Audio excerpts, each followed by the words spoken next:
कहानी की शुरुआत होती है एक छोटे से शहर में, जहां अनन्या नाम की एक युवती अपने स्टूडियो में एक खूबसूरत पेंटिंग पर काम कर रही है। अनन्या गर्भवती है और उसका बच्चा कुछ ही दिनों में जन्म लेने वाला है। उसका चेहरा शांति और उम्मीद से भरा है, क्योंकि वह अपने होने वाले बच्चे के सपनों में खोई हुई है। तभी उसकी छोटी बहन रिया हड़बड़ाहट में कमरे में दाखिल होती है और कहती है, दीदी जल्दी टीवी ऑन करो, दुनिया में कुछ बहुत खतरनाक हो रहा है। अनन्या हैरान होकर रिमोट उठाती है और न्यूज चैनल लगाती है। स्क्रीन पर एक डरावनी खबर चल रही है। रूस में एक रहस्यमयी बीमारी फैल रही है, जो लोगों को अपने दिमाग पर से नियंत्रण खोने पर मजबूर कर देती है। इस बीमारी में लोग अचानक पागल हो जाते हैं और खुद को बेरहमी से मार डालते हैं। न्यूज में बताया जाता है कि यह कोई वायरस है, बीमारी है या कुछ और, अभी तक कोई नहीं जानता। बस इतना पता है कि लोग किसी खास चीज को देखते ही अपना आपा खो देते हैं और आत्महत्या कर लेते हैं। यह बीमारी अब रूस से निकलकर दुनिया के दूसरे देशों में फैल रही है और लाखों लोग इसकी चपेट में आ चुके हैं।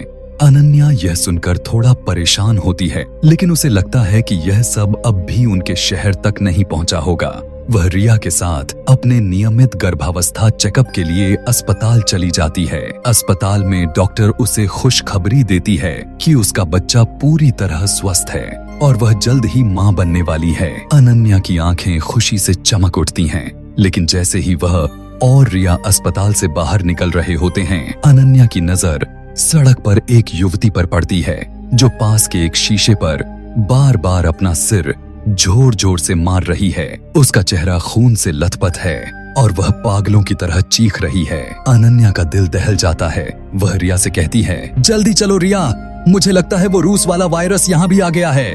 दोनों तेजी से कार में बैठकर घर की ओर भागती हैं। सड़कों पर अराजकता का आलम है। लोग बेकाबू होकर खुद को चोट पहुंचा रहे हैं।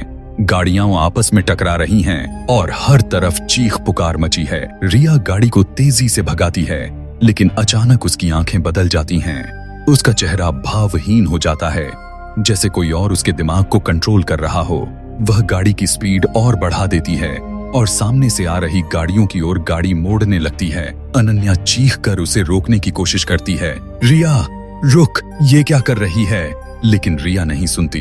तभी उनकी गाड़ी एक दूसरी गाड़ी से टकरा जाती है। सौभाग्य से अनन्या और रिया इस हादसे में बच जाती हैं। वे गाड़ी से बाहर निकलती हैं, लेकिन इससे पहले कि अनन्या कुछ समझ पाए, रिया दौड़कर एक चलते ट्रक के सामने कूद जाती है और तुरंत मर जाती है।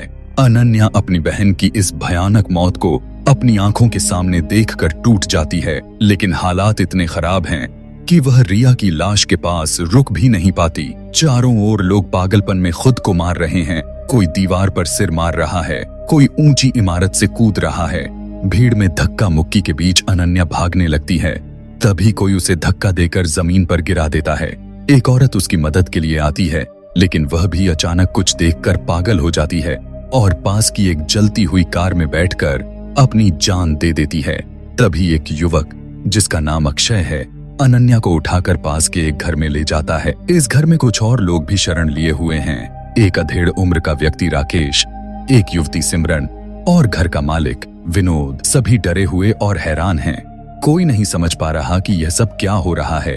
वे टीवी ऑन करते हैं, जहां न्यूज में बताया जाता है कि बाहर कोई ऐसी रहस्यमयी चीज मौजूद है, जिसे देखते ही लोग पागल हो जाते हैं और खुद को मार डालते हैं। न्यूज में सलाह दी जाती है कि लोग अपने घरों की खिड़कियां और दरवाजे बंद रखें और बाहर न निकलें। घर में मौजूद लोग तुरंत खिड़कियां और दरवाजे बंद कर देते हैं और शीशों को अखबारों और कपड़ों से ढक देते हैं, ताकि बाहर की उस खतरनाक चीज की नजर उन पर न पड़े। 3 दिन बीत जाते हैं, लेकिन स्थिति और खराब होती जाती है। घर में मौजूद लोग अनन्या, अक्षय, राकेश, सिमरन और विनोद परेशान और भूखे हैं। कोई नहीं जानता कि यह संकट क्या है और कब खत्म होगा। तभी बाहर से दरवाजे पर जोरदार दस्तक होती है। एक लड़की, जो रो रो कर मदद मांग रही है, दरवाजा खोलने की गुहार लगाती है। अक्षय दरवाजा खोलने जाता है, लेकिन राकेश उसे रोकता है, यह कहकर कि वह लड़की शायद वायरस से संक्रमित हो। अनन्या, जो अभी भी रिया की मौत के सदमे में है, राकेश पर बंदूक तान देती है और अक्षय को दरवाजा खोलने का आदेश देती है। अक्षय दरवाजा खोलता है और एक गर्भवती लड़की जिसका नाम कावेरी है अंदर आती है। कावेरी बताती है कि उसका खाना खत्म हो गया था, इसलिए वह आंखों पर पट्टी बांधकर एक एक घर का दरवाजा खटखटाते हुए यहाँ तक पहुंची। राकेश कहता है कि उनका खाना भी अब खत्म होने वाला है, क्योंकि वे पिछले 7 दिनों से इस घर में फंसे हुए हैं। पास में एक सुपरमार्केट है, लेकिन बिना देखे वहां तक पहुंचना असंभव है। विनोद, जो इस घर का मालिक है, सुझाव देता है कि बाहर लगे सीसीटीवी कैमरों की मदद से वे उस राक्षस का पता लगा सकते हैं और सुपरमार्केट तक पहुंच सकते हैं। वह कहता है कि शायद स्क्रीन पर इसे देखने से कोई नुकसान न हो। बाकी लोग इसे जोखिम भरा मानते हैं, लेकिन भूख के कारण विनोद की बात मान लेते हैं। सुरक्षा के लिए विनोद को रस्सियों से कुर्सी पर बांध दिया जाता है, ताकि अगर वह संक्रमित हो जाए तो खुद को नुकसान न पहुंचा सके। बाकी लोग दूसरे कमरे में चले जाते हैं और विनोद स्क्रीन देखने लगता है। कुछ देर बाद स्क्रीन पर एक अजीब सी हवा का झोंका दिखता है और विनोद के चेहरे के हाव भाव बदलने लगते हैं। उसकी आंखें रंग बदलती हैं और वह जोर जोर से चीखने लगता है। जब बाकी लोग कमरे में पहुंचते हैं, विनोद अपना सिर टेबल पर बार बार मारकर खुद को मार चुका होता है। यह देखकर सभी डर जाते हैं और समझ जाते हैं कि इस राक्षस को स्क्रीन पर देखना भी उतना ही खतरनाक है। वे मॉनिटर को तोड़ देते हैं ताकि गलती से भी कोई इसे न देख ले। अब भूख असहनीय हो चुकी है। अक्षय एक नया प्लान बनाता है। वे जीपीएस की मदद से कार से सुपरमार्केट जाएंगे। कार के शीशों को काले पेंट से ढक दिया जाता है ताकि बाहर का कुछ न दिखे। 5 लोग, अनन्या, अक्षय, कावेरी, राकेश और सिमरन, आंखों पर पट्टी बांधकर सुपरमार्केट की ओर निकलते हैं। शहर पूरी तरह वीरान हो चुका है। सड़कें लाशों से भरी पड़ी हैं और चारों ओर सन्नाटा है। रास्ते में उनकी कार अचानक हिलने लगती है। कार के सेंसर बताते हैं कि राक्षसों ने उनकी गाड़ी को घेर लिया है, लेकिन अक्षय हिम्मत नहीं हारता और किसी तरह सुपरमार्केट तक पहुंच जाता है। सुपरमार्केट में पहुंचकर वे खिड़कियां और दरवाजे बंद करते हैं और अपनी आंखों की पट्टियां हटा लेते हैं। वहां खाने पीने की चीजें देखकर सभी राहत महसूस करते हैं। अनन्या और अक्षय बातचीत में करीब आते हैं। अनन्या को अक्षय की हिम्मत और नेकी पर भरोसा होने लगता है। अनन्या को एक पिंजरे में 3 पक्षी मिलते हैं, जिन्हें वह अपने साथ रख लेती है। तभी दरवाजे पर कोई जोर जोर से दस्तक देता है। एक व्यक्ति मदद मांगता है, लेकिन डर के कारण वे दरवाजा नहीं खोलते।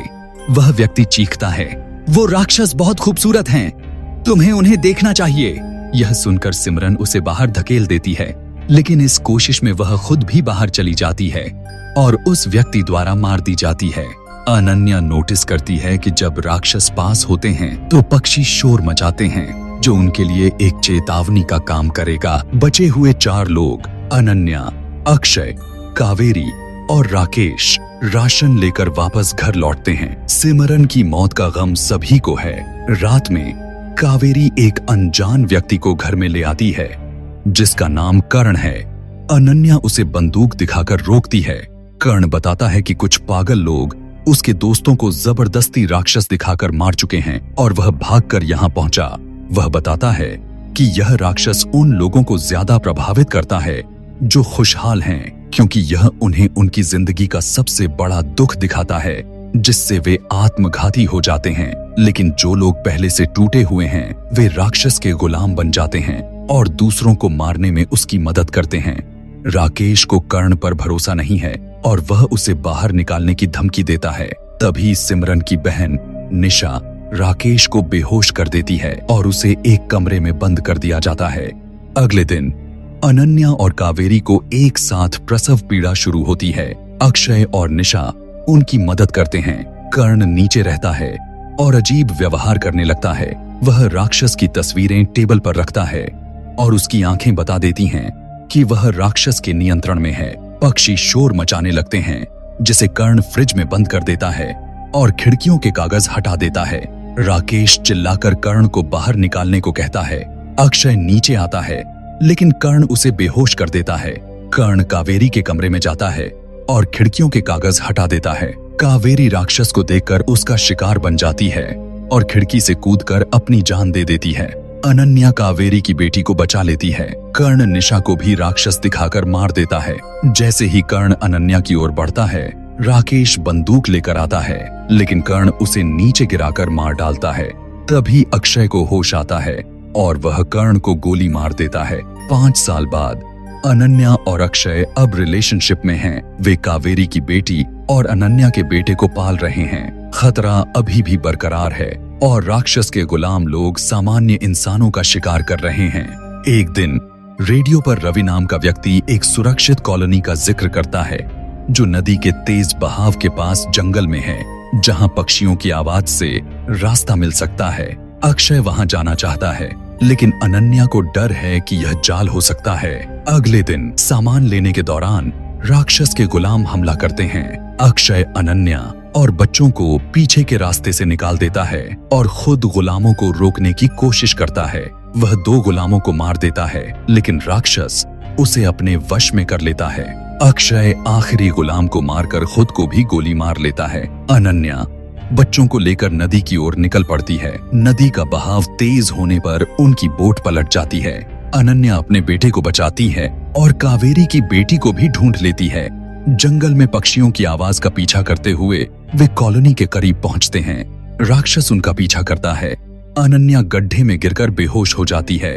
राक्षस अनन्या की आवाज में बच्चों को पट्टी हटाने के लिए उकसाता है, लेकिन अनन्या समय पर होश में आकर उन्हें रोक लेती है। आखिरकार वे कॉलोनी पहुंच जाते हैं, जो एक ब्लाइंड स्कूल है। वहां के ज्यादातर लोग अंधे हैं, इसलिए राक्षस का उन पर असर नहीं होता। रवि, जिसने रेडियो पर मैसेज दिया था, उनकी मुलाकात करता है। अनन्या अपने पक्षियों को आजाद कर देती है।